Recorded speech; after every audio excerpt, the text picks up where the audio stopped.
Sheriff, I'm calling you for law enforcement side. Are you, your question towards dispatch, or is your question towards the computer? Why would you, as the sheriff of Nelson County, prefer not to go with Kentucky State Police to dispatching law enforcement? It's pretty simple. For one thing, I've dealt with the Kentucky State Police my whole career, and I've watched them make decisions through the years. I do know that their people are going to be priority. I take a common sense approach at the cost. I know what it costs us to dispatch. I know what they're going to charge you to dispatch. You're not going to be happy. But I'm wore down. It's been a year and a half. I think you can obviously see it in Debbie's personality that she's wore down. Joe's wore down, I'm wore down. And I'm willing to go. What even frustrates me more is the misinformation. You have to get informed, and at the last minute in this week, your mayor or your police chief went and looked at KSP. This week. Barbie Bryant called me this week, wanted to know what Zurcher was going to cost. Nobody over the last year has even looked. The decision was made a year ago to leave this dispatch. And I don't think it's a good decision. Joe has many years in this business, and his heart is in it. And for some reason, these guys think that the county is out to get the city, which is completely untrue. And in the process of doing that, they've caused damage that is irreparable. Personal attacks that are irreparable. Accusations that people are doing stuff wrong that's irreparable. If the city wants to go to Kentucky State Police, I'm fine. And if the county wants to go to Kentucky State Police, I'll go with them. But I think it is dispatch suicide. So, Thank you. I have prepared for the court today a couple of proposals. First proposal would be to place the $24 annually on the tax bills of all citizens of the county that are on occupied residences, sort of like we do the fire dues. And you've got a piece of paper that shows you what that would generate and what we would still need.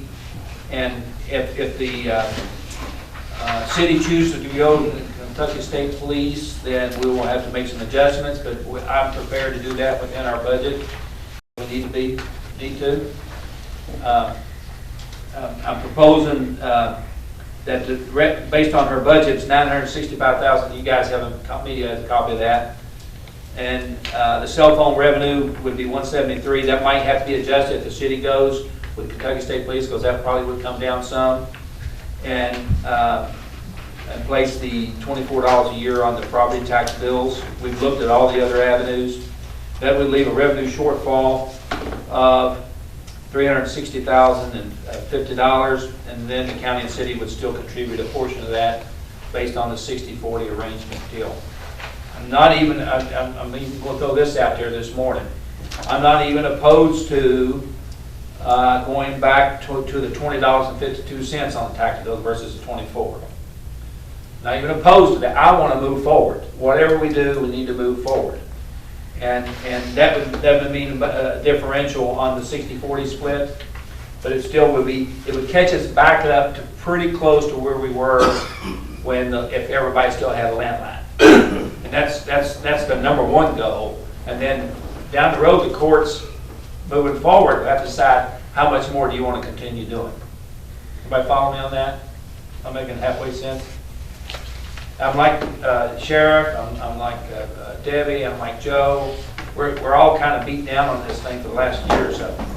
And this is one of the most important services that the county can provide to the community. And by the way, it's not a county service like Larry Green portrayed on his little display thing. This is a joint service between the city and county, and never has been anything but that. and I think it's worked pretty darn good over the years. And yeah, we can farm out our garbage service and get it done cheaper. We can farm out the city's water and maybe buy water cheaper somewhere else. We can do it all types of city and county services, but there's no more important service than this dispatching. And I'm proposing an ordinance that will move us forward. You guys have a copy of that. When do we, when is the interlocal agreement up? September the 20th or 24th, in September.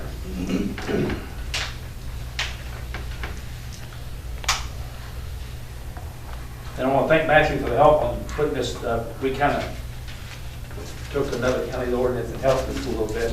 It's copied after the Campbell County ordinance, except their fees are about double what I'm asking for from the court. I'm opening the court up for discussion. I'm gonna ask the question and I'll muddy the water more. Oh, man. Oh, no. Can't say that. Yeah, this is the last minute thing. Okay. What I'm seeing, of course, police, fire, EMS, and utilities are what originated costs. That's the reason for the call to originate. Utilities are out of it now, generally speaking, but you still get some. You're still gonna get them. So they're still gonna be part of it. So is there a way, and I'll ask you this, Matthew, because legally what I'm saying is, the funding for the EMS comes from the budgets of each of those. We're still gonna pay for it through the general fund. I understand. But that way, each of these entities has skin in this game. And Basically, for the county, we're doing that anyway. Basically, that's what out I'm of the general asking. fund. We're paying for it now. But what I'm saying is, each one of these pays for this through their budget systems, through their budgets. It helps control EMS, the rampant runaway costs on certain things. Because then if the police want something, they have to go, they look through their budget and says, hey, we can't afford that this year. So the line item in our budget that says $300,000 for dispatching, that's in the general fund, and that covers the sheriff's cost, it covers the ambulance cost. That's what I'm asking. It's basically doing that. We can break it down. But it would be hard to break down because you got. It would be difficult to do. That benefit all agencies. You know, you can't say this is a police and this is a fire and this is the. I'd even thought about how could we place, but you guys had suggested this, place a joint dispatch center where if the sheriff's office uses 20% of the calls, 30% of the calls, the sheriff's office pays for that. Pays per call for that particular item. Yeah. But that's, And even like the city calls that's gonna come into the dispatch if they do go. well, 50% or plus of the calls are city calls. Am I right in saying that? Well, Debbie was just saying that the calls will go to the state police. The state police in return is going to dispatch your ambulance somewhere or our fire truck I don't somewhere. know. I don't know. How's that going to work? It's one, it has to be one of two things. Either all the calls have to continue to come into our center as the primary PSAP, or, and then we would transfer that call or take the information and call KSP if it's Bardstown Police or Fire. The other scenario would be the calls, and you could route them based on the ESN, Emergency Service Number, from Bardstown, and the originate Bardstown 911 call could actually go to KSP. That's where the CMRS money comes into play, the pro rata amount. I would estimate it would be between probably $40,000 and $60,000 a year. So that's and that's what I meant about the money, Judge, is that you would have to add that, city would have to add that to the $157,000. What happens then is if it's a medical call within Bardstown, and again, I think Joe will attest to it, probably 85% of the medical calls that EMS makes are in Bardstown. So then, once that call goes to KSP, they're going to have to call it back to us. With medical calls, you don't want to have a delay. But that's a service that, and then I'll be a little more argumentative, that's a service that we provide to all the citizens of the county. Absolutely. Whereas the city police is only the corporate city limits. But what I'm seeing, you're doing the same thing now with zero fund. You will be doing the same thing through the We would still KSP. answer something. You still will give the same service Oh, yes. with zero compensation for that. There's a big question with CMRS board on whether or not or how to divide up cell phones in the city limits, incorporated city limits of Bardstown. That's virtually impossible to do. Landlines is a no-brainer. Like they said they take the ESN numbers, they can route those landlines to KSP without an issue. Cell phones is gonna be a major issue because a cell phone tower, the antennas on the tower does not know that the signal limit stops here and starts there. So, that will have to be worked out. As I understand it, if the city petitions to have their cell phones go to KSP, we will have to give them permission. We, as Nelson County Dispatch Center, will have to give AT&T and Bluegrass Cellular and all the other cell phone companies permission to reroute those numbers. That's what discussion I had with Joe Barrow last week. And And that could be hard. They're trying to figure out how to make that work. Oh, I know. Because McCracken County, I believe, is looking at some of the similar thing. Yeah. And to expand on that, not from a financial standpoint, but from a technical, it adds an additional layer of confusion in it, because, as he says, the signal doesn't stop at the city limit, right? So, who's responsible to take that call? You know, if they take all the calls from this one cell tower and send them to KSP, then they gotta figure out where they are. Or would they may dispatch the city police to, somewhere out in the county? And A good way to add to that confusion, the KSP's mapping will show where that call is originated. Well, other counties are doing Our mapping this, will so not. and I'm sure there's got, what about Teddersville and Spencer County uses Kentucky State They Police? don't get any mapping information. They don't have the They just technology. get a call. They just So get a my call. question will be then, when that call goes to the state police, if their map shows where that call's at, they call you back and dispatch you, how are you supposed to know where to get They're there? gonna have to be able to tell us Yeah. that. We won't have That's ridiculous. options. But the point of, you're trying to make those budget-wise. Budget-wise. And we basically are doing Pays that. for this call. We basically can do that within our budget, Sam. Okay. Based on, we could come up with based on calls. Cost per call, and then you. But it's all coming out of the same pot, really. It doesn't matter. It doesn't help with anything. The bottom line remains the The same. bottom line remains the same. Bottom line still is we're out 300 plus grand a year shortfall. On top of Then it. the Yes. rural fire departments would have to come up with a mechanism for their price per call too. So. That makes, yeah. But that would be really not the best way, personally, just tell you my opinion. Puts a lot of skin in the game. Yes, Fred. Well, right now, in New Haven, when I dial 911, it goes to Rural County Dispatch. If I'm on North Fifth Street, they don't have a North Fifth Street in Rural County. They're trying to find it. They're sending out Rural County EMS, Hodgenville Fire Department, everybody else. We've been delayed up to 15 and 20 minutes on a vehicle accident, fires, and everything else because of this delay of 2 or 3 people having to take a call. You're talking about from the cell phone call? From the cell phone Doesn't know calls. where It goes to the state police. It goes the closest. It's gonna be the same thing here in Barstown. If they call and it goes to state police, you're gonna get the same service because that's who I deal with.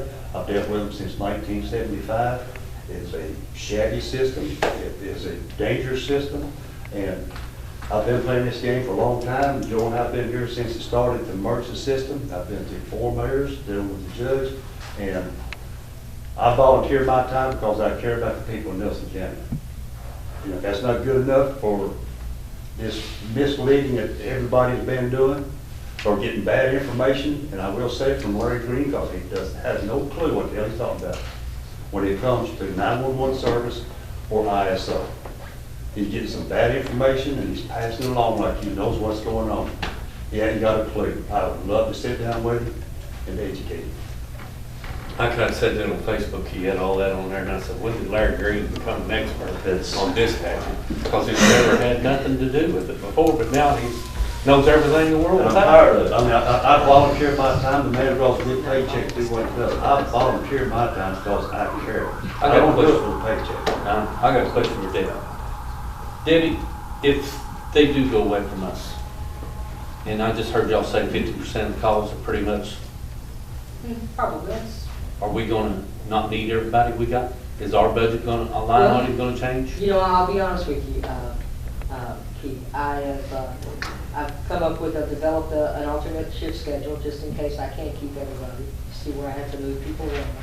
And that's always my biggest thing, is to make sure everybody keeps a job. I'm just kind of comparing my The private only- business, if I didn't have the work. The only I don't way need the work. the only way that I think that we would retain everyone, honestly, is if all the calls continue to come into our center. Because that doesn't lessen your workload. Regardless if you're monitoring that radio or not, you still have law enforcement, you still have sheriff, you still have police, you still have inmates. So if the calls continue to come into our center, no, I don't think so. If the calls go to KSP, then more than likely, because I'm not gonna have the money to pay these folks anyway. And you're not gonna have calls coming in to you. That's correct, yes. But you still gotta have Well, you. a certain amount of people there, a basic You amount. need to understand that we're two full-time short right now that we have not. Have been for over a We're year. running a skeleton crew out there due to budget constraints and the change in everything. So we're two full-time slots open. As far as the calls, I'll tell you what's gonna happen with the calls, because it's happened before. When the city residents find out that they're calling a state police post to report something, they're gonna go back to dial 3600, 3211. They're gonna want to talk to somebody local. I just can't see why they can't see that. That's what everybody in the area does. I dial the 3600 number. I don't dial 911. I dial 32. Most people have been there. Yeah. Well, I'll tell you, I understand money, I understand budgets, I understand that. I understand being fiscally responsible to your constituents, whether it's the city or county. I totally get that, and I am fiscally responsible. I do not waste money, I do not spend money on stuff that we don't need. But, and I'm gonna tell y'all, this is just the history of dispatch. I'm gonna say this really quickly, because I know you like to move on, I'm good with that. Dispatch, I've been in the business since 1985, and dispatch has always had to justify their existence, and it always irritates me. It's hard to compete with blue lights and bullets. I've said it to the press, and it's very true. But if you don't have that support system, if you don't have those people that, and the infrastructure is expensive. I guarantee you, we are an expensive commodity. I totally get that. But all I can say is it is what it is. If it costs $750,000 for a ladder truck, and that's what it is, then that's what it is. Debbie, I'm gonna echo that myself, because I have sat in this position for 23 years. And you've heard this before, we have not fully given the dispatch operations what we needed up until the last several years. We've done a whole lot better, I think. But going back before that, we were piecemealing the ambulance service and the fire department and the sheriff. We were piecemealing things back in those days. There just comes a time you just It comes a time you have to bite the can't do bullet. it. One last argument that I would have for us in dispatch. We have a significant investment in our facility and infrastructure. Since 2003, we've obtained almost $900,000 in Homeland Security grants for infrastructure improvements. Do we walk away from that? I mean, we've been able to save money by begging, borrowing, and stealing. Over the last few years, our radio tower, we have the cost of the tower there. There was no cost to us for the facility, the environmental containment facility for the radios. We were able to get that through our neighbors. There was no cost for the generator at that tower, $10,000 generator, that we were able to ascertain from our neighbors. So when you talk about, when somebody wants to throw my name into the mix that we've been overspending, this board is overspent, they know nothing. They know nothing about what we've had to do to make things happen and keep the dollars. We know we need $1.5 million to do an effective radio infrastructure for the law enforcement to get their complaints off my back. I live with it every day. We applied for 2 grants. We got $90,000. We utilized it the best we could. We replaced all of the repeaters with that $90,000. We've got a new tower. We need 3 other sites. We're working on those 3 other sites. We got a tower given to us from Winchester to put in New Haven. Didn't cost us anything. So when these people that think they know what's going on, they know nothing. They have not been to a board meeting. They have not seen what we've dealt with, but they want to make accusations. They want to make decisions based on inaccurate information. And I am sick of it. I've pulled away from it. You have not seen me doing anything in the last 2 months. If we go to KSP, I'll make it work. I'll have to make it work. Will it be bad for us? Yes, it most certainly will. Will it be bad for the city of Bardstown? Yes, it most certainly will. And it will within 6 months. It's going to be too late for those boys, but it will. It has, In most every other community that has gone, you will not get the public service that you get. They do a fine job. That's what they're there for. They already, KSP already gets a part of our money for the cell phone usage. That already comes to them. They get a portion of it every month, every quarter, just like we do. Because we only get about 50% of what's generated. Right, so they're getting paid. What about, I heard that the state's going to limit the PSAPs. Will that affect our PSAP down the The road? state Is that has, what's- long-range plan is less PSAPs. Okay. So getting new PSAPs is going to be a real issue. KSP is already a PSAP, So so they've already got it. it's not an issue. But it's going to be something that will affect the PSAP that Nelson County has today? No. No, no, Joe will talk about that. Yes, sir. The other thing is the state's lease, you're still gonna have expense in your infrastructure with your radios. They're not gonna give you a radio. They're not gonna give you your software. You're still gonna have those expenses. And some of the misinformation was out there. They caught the city of Bloomfield police officer to get on board with them, thinking that he was gonna get a new radio system by going to the state police. You still got the same radio system. You still got the same stuff you have to work with. The only thing that's gonna change is the person inside behind the radio and where the phone call goes to. And, you're not gonna get the service that you're being sold that you're gonna get. Or